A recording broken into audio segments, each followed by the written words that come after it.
ہمارا مختلف عنوان پر گفتگو کا سلسلہ جاری ہے۔ آج ہمارا عنوان ہوگا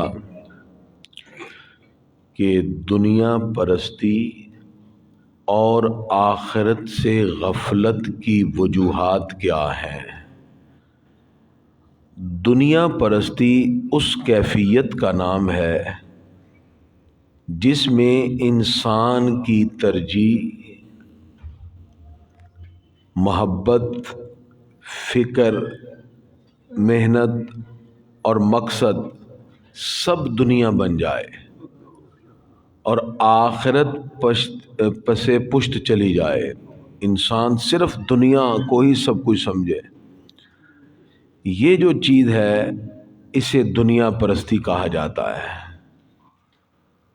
دنیا پرستی سے مراد دنیاوی مال، دنیاوی منصب، دنیاوی شہرت، دنیاوی لذت اور سے اس کو نکال کر عمل میں جتنی ضرورت دنیا کی ہے وہ اپنی اس ضروریت کو پورا کرے، اور اس کے علاوہ اسے دنیا سے محبت نہیں کرنی چاہیے۔ حضرت مولا علی فرماتے ہیں دنیا ہاتھ میں ہو تو نعمت ہے، دل میں ہو تو مصیبت ہے۔ مطلب اگر ایک بندے کے دل میں صرف دنیا کی محبت ہی ہے تو یہ مصیبت ہے، ہاتھ میں ہو تو یہ نعمت ہے۔ اللہ تعالیٰ نے قرآن مجید فرقان حمید میں اس حقیقت کو یوں بیان کیا۔ پروردگار ارشاد فرماتا ہے وَاعْلَمُوا أَنَّمَا الْحَيَاةُ الدُّنْيَا لَعِبٌ وَلَهْوٌ، اور جان لو دنیا کی زندگی صرف کھیل تماشا ہے، بازیچہ اطفال ہے، اور یہ محض دھوکے کا ایک سامان ہے۔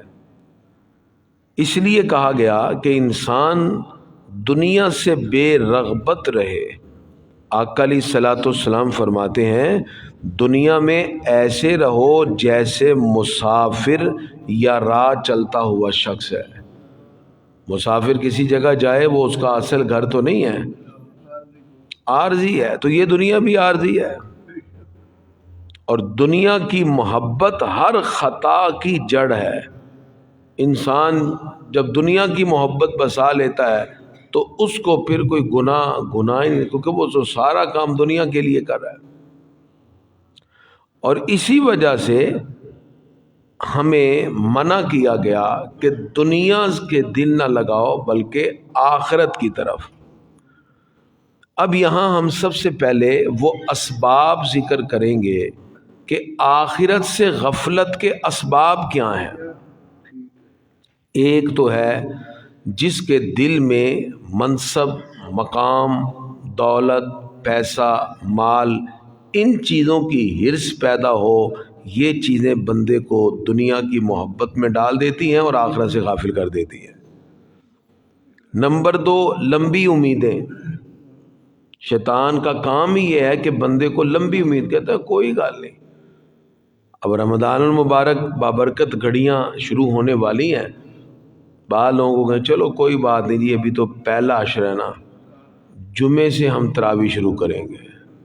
جمعہ آ گیا، کہتے ہیں لو جی طبیعت ٹھیک نہیں ہے، اگلے جمعے سے ٹھیک ہے جی، لو جی پہلا عشرہ ہی چلا گیا، پھر دوسرا شروع ہوا، چلیں جی انشاءاللہ ہاف عشرے سے 15ویں روزے سے ہم لو اپنا 15واں روزہ، کہتے ہیں چلو اب لیلۃ القدر میں ہی دیکھیں گے، اور لو جی وہ لیلۃ القدر گئی، لو جی رمضان بھی گیا۔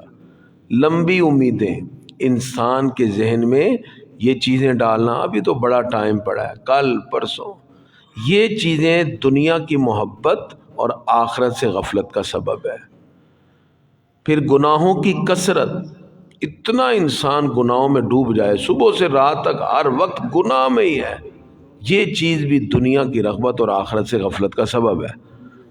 پھر اپنے موت کو بھول جانا، انسان جب اپنی موت کو بھول جاتا ہے تو پھر وہ شتر بے مہار ہے۔ اس لیے حضرت امام غزالی فرماتے ہیں جس دل میں دنیا کی محبت غالب ہو جائے وہاں آخرت کی یاد پھر کم ہو جاتی ہے۔ اچھا، اس کا نقصان کیا ہے؟ دنیا پرست جو دنیا کی محبت میں ڈوبا ہوا شخص ہے، سب سے پہلے اس کا دل سخت ہو جائے گا، یعنی اسے اللہ اس کے رسول کی بات سنائے کچھ بھی وہ اثر ہی نہیں کرے گا، دل سخت ہو گیا کیونکہ دنیا کی محبت میں ڈوبا ہوا ہے۔ نمبر 2، اس کی عبادت میں لذت ختم ہو جائے گی، رکوع سجود کر رہا ہوگا اس کو لذت ہی نہیں ہے، بس وقت ایک گزر رہا ہے۔ دوسرا، اس میں حسد اور تکبر پیدا ہوگا، دوسروں کی عزت کو دیکھ کر حسد کرے گا، کیوں ہے ایسا، اور تکبر پیدا ہوگا کہ میں ہوں، یہ بھی آخرت کی غفلت کی وجہ۔ اور پھر آخر کار وہ شخص جو ہے دنیا کی محبت میں ڈوبنے والا آخرت سے مکمل طور پر غافل ہو جاتا ہے۔ اب یہاں قرآن و سنت نے جو ہمیں تعلیمات دی ہیں ہم اس کی طرف چلیں گے۔ حضرت عیسیٰ علیہ السلام کا ایک قول ہے کہ دنیا پل ہے، اس پر سے گزر جاؤ اور گزر کے اسے اپنا گھر نہ بناؤ، مطلب گزر کے چلے جاؤ۔ پل جو ہوتا ہے وہ دوسری طرف جانے کے لیے نا، ہمارا اصل مقصد تو دنیا نہیں ہے۔ اس دنیا کو اللہ تعالیٰ نے قرآن پاک میں 5 لفظوں سے ذکر کیا ہے۔ کہیں فرمایا یہ دنیا کھیل ہے، کہیں فرمایا تماشا ہے، کہیں کہا یہ زینت ہے، کہیں کہا یہ فخر ہے، کہیں کہا یہ مقابلہ ہے ایک دوسرے سے، اور اس کو دھوکے کا سامان کہا گیا۔ انسان جب دنیا میں جاتا ہے یہ دکھتی کچھ ہے نکلتی کچھ اور ہے، کیونکہ اندر حقیقت تو نہیں ہے۔ اسی لیے فرمایا جو دنیا کو ترجیح دے گا وہ خسارے میں چلا جائے گا۔ اور آقا علیہ الصلوۃ والسلام فرماتے ہیں، جیسے میں نے کل بھی بتایا، کہ فرمایا مجھے تم پر سب سے زیادہ خوف دنیا کی زینت کا ہے جو تم پر کھول دی جائے گی۔ یعنی فرمایا میری امت جو ہے گناہ نہیں کرے گی، لیکن مجھے صرف خوف یہ ہے کہ یہ امت دنیا کی محبت میں مبتلا ہو جائے گی۔ جب دنیا کی محبت میں مبتلا ہو گئی تو پھر آخرت کی محبت، آخرت کی جو کیفیت ہے وہ دل سے نکل گئی۔ لہذا اصل مالدار بندہ وہ ہے جس کا دل بے نیاز ہے، دولت والا مالدار نہیں ہے، جس کا دل بے نیاز ہے۔ جب بے نیاز ہو جائیں گے آپ تو خود بخود آپ اللہ کا قرب حاصل کر لیں گے۔ اس لیے اگر ہم یہ دیکھنا چاہیں یہ جو دنیا ہے اس کی دولت، پیسہ، کار، کوٹھی، منصب، یہ اللہ کے سامنے اس کی حقیقت کیا ہے، یعنی ہم یہ بھی دیکھیں نا کہ اللہ کے نزدیک اس کی حیثیت کیا ہے۔ تو حدیث میں آتا ہے اللہ رب العزت کے نزدیک دنیا کی حیثیت ایک مچھر کے پر کے برابر بھی نہیں ہے۔ مچھر کا پر کیا ہوتا ہے، اتنی بھی حیثیت نہیں اللہ کے ہاں دنیا کی، جس کے لیے انسان کوششیں کرتا ہے۔ اس کی بارگاہ میں انسان کے نیک اعمال کی قدر و قیمت ہے جو اخروی ہیں۔ لہذا انسان جب آخرت سے غافل ہو جائے، لمبی امیدیں باندھ لے، گناہوں کی کثرت میں چلا جائے، دنیا دار لوگوں میں بیٹھا رہے، بری صحبت ایک زہر ہے جو انسان کو تباہ و برباد کر دیتی ہے، موت کو بھول جائے، آخر کار کیا ہوگا، یہ ساری نفسانی خواہشات کے دائرے تنگ ہوں گے اور وہ بندہ رب کی محبت سے غافل ہو جائے گا۔ اللہ تعالیٰ قرآن پاک میں فرماتا ہے تم میرا ذکر کرو تو میں تمہارا چرچا کروں گا، فاذکرونی اذکرکم۔ اور ایک مقام پہ فرمایا کہ جو ہمیں یاد نہیں رکھتا ہم اسے اپنی یاد سے غافل کر دیتے ہیں، اللہ تعالی غافل کر دیتا ہے۔ لہذا چیست دنیا از خدا غافل شدن، مولانا روم کہتے ہیں دنیا کیا ہے، اللہ سے غافل ہو جانے کا نام۔ تو اب ہم نے چونکہ ایک روحانی سفر کی طرف چلنا ہے، رمضان المبارک کی تیاری سحری افطاری کی لمبی لمبی فہرستیں بنانے سے نہیں، رمضان المبارک کی تیاری روحانی اور باطنی کیفیت کی درستگی کے ساتھ ہوتی ہے۔ اس کا آغاز جب ہوتا ہے تو ہم اس شوق اور ذوق کے ساتھ کہ ہمارے دلوں میں اب اللہ رب العزت کا خوف غالب ہو، آخرت کی طرف بڑھنے کا اور اس دنیا کو اپنے دل سے نکالنے کا ایک بہترین موقع ہمیں عملی طور پہ اللہ تعالیٰ نے عطا کیا۔ وہ کیسے؟ سب سے پہلے دنیا کی محبت ختم کرنے کا مجرب علاج یہ ہے، آپ جب بھی وقت ملے موت کو یاد کیا کریں۔ ہر ایک نے دنیا سے جانا ہے، سوچا کرے کبھی آنکھ بند کر کے کہ میری روح پرواز کر چکی ہے اور میں اب قبر میں پہنچ چکا ہوں. میرے آقا تشریف فرما ہے.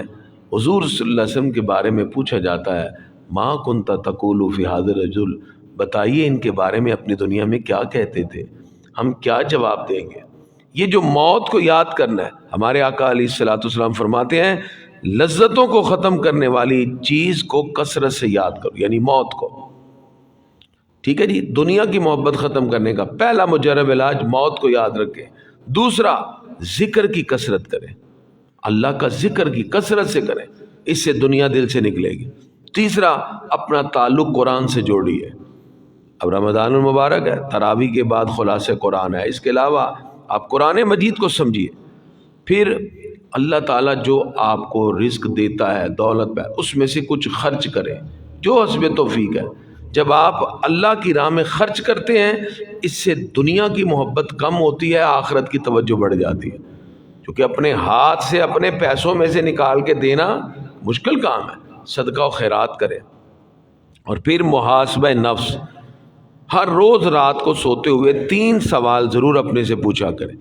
میں نے آج کیا کمایا، کیا کھویا، کیا اللہ مجھ سے راضی ہوا یا ناراض.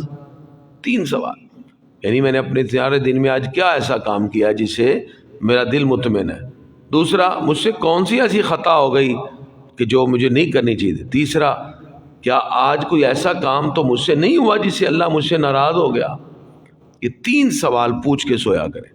پھر جب بھی موقع ملے صالحین کی صحبت میں بیٹھے، نیک لوگوں کی صحبت میں بیٹھے، درس قرآن، درس حدیث میں شامل ہوں، تاکہ جو گرد و غبار معاشرے میں چلتے ہوئے ہمارے اوپر پڑ جاتے ہیں، نیک صحبت میں بیٹھنے سے وہ اتر جاتے ہیں.